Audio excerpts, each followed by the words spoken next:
6 তারিখের সিলেট আলিয়া মাদ্রাসার এই বিশাল জনসভা, যে জনসভায় আপনারা শুনেছেন, ইতিমধ্যে দেখেছেন প্রচার প্রচারণা চলছে।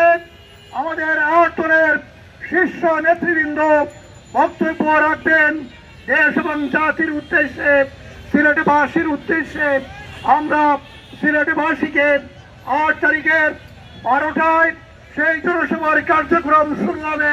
সেই 6 তারিখের 12টার যে জনসভা অনুষ্ঠিত হবে আলিয়া মাঠের, সেই জনসভায় সর্বস্তরের সিলেটবাসীকে উপস্থিত হওয়ার উদাত্ত আহ্বান জানিয়ে আজকের আমাদের প্রচার মিছিলের কার্যক্রম এখনো শুরু হবে।